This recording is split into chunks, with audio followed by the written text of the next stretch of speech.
institutions need us to play roles for their own survival, right? So remember, the definition of an institution is basically an aggregate set of repeated habitual human activity, human behavior, right? So institutions solve societal needs. We've already covered that.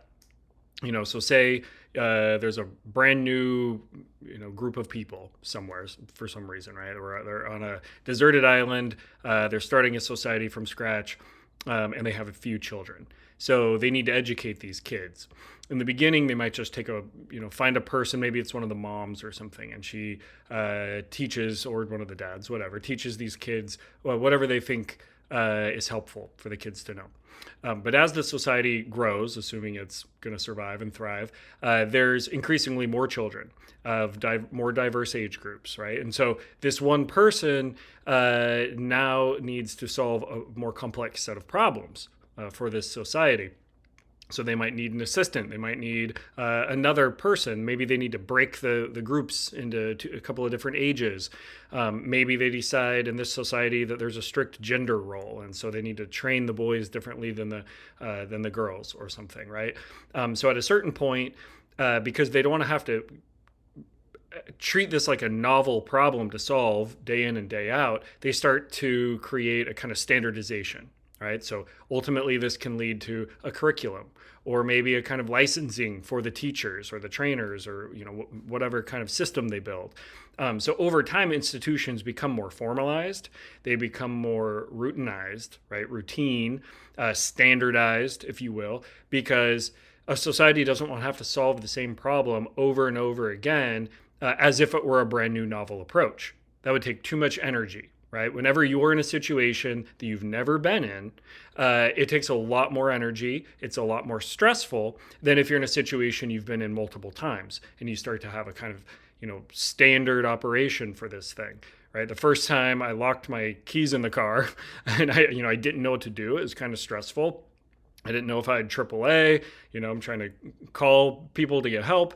But then, because I'm the kind of person I am, I've locked my keys in my car several times, and now I pretty quickly know what to do. I've got AAA in my phone. It's not a big deal. It doesn't stress me out anymore, right? Maybe I should learn not to do it. But it's the same kind of thing in society. Novel problems take more energy and are more taxing than habitual or repetitious problems. So when something needs solved over and over, societies build institutions, and they need it's not just the institutions, they need individuals to play specific roles. As an institution develops and becomes more standardized, then they're going to need specialized personnel to staff that institution, right? Hospitals need doctors and nurses, schools need teachers, religious institutions need ministers. You name the institution, and you can probably think of the corresponding specialized personnel. Right? So at a certain level of development, this specialized personnel is needed.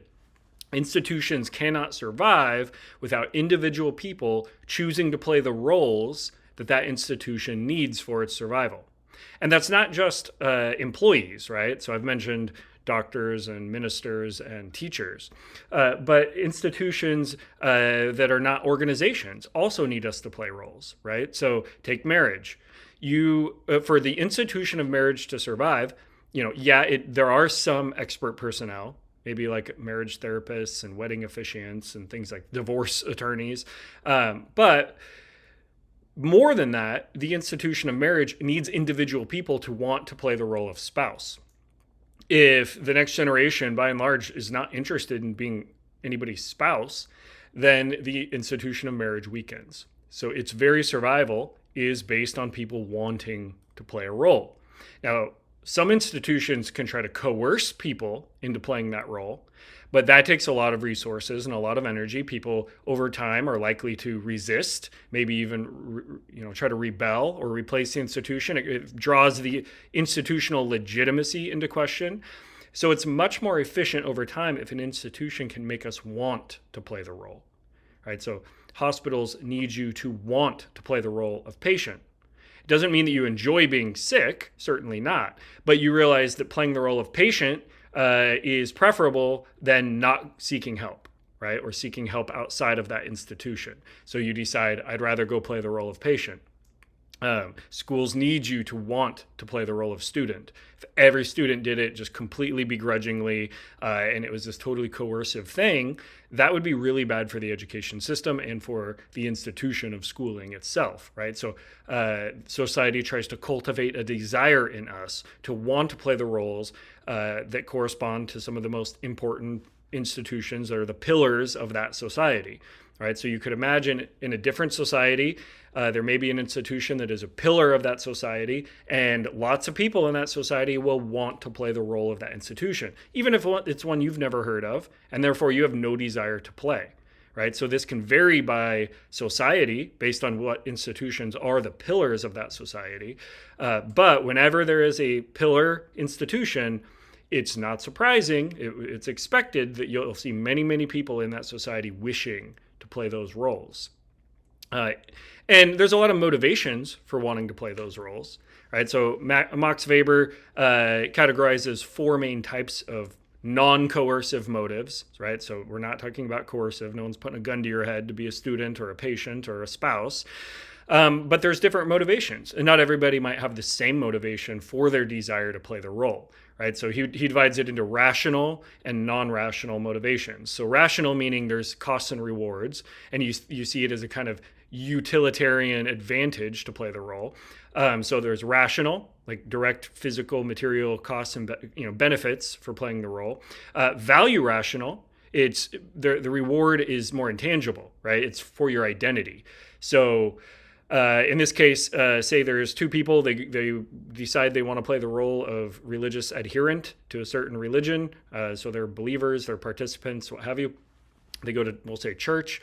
And one person might be doing it for rational motives. Maybe they think there's a business network they can build there, and it'll be good for their business to be a part of this group. To play this role. Somebody else, it might be non-rational, right? It's an identity thing. They want to be a good Mormon or a good Muslim or a good Christian or whatever.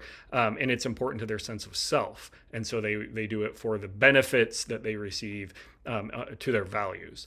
Then there's non-rational, and the two main categories there. One is passion, like emotional drive. So in that same example of religion, maybe somebody just really thinks the worship service or the service itself is it really nourishes their psychological needs, the music, the liturgy, whatever.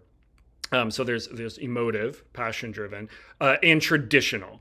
It's what you do because your family's always done it, and tradition can have its own kind of motivating force, right? So, my parents and grandparents were part of this religion, therefore I'm going to be part of it. My kids are going to be part of it, and so that's the motivation in itself. So those are the four types: rational, like a utilitarian rational, a value rational, and then in the non-rational category, emotive, passion-driven, and then just tradition, driven by historical routine. So those are the main motives we have to play the roles that our institutions need for their very survival.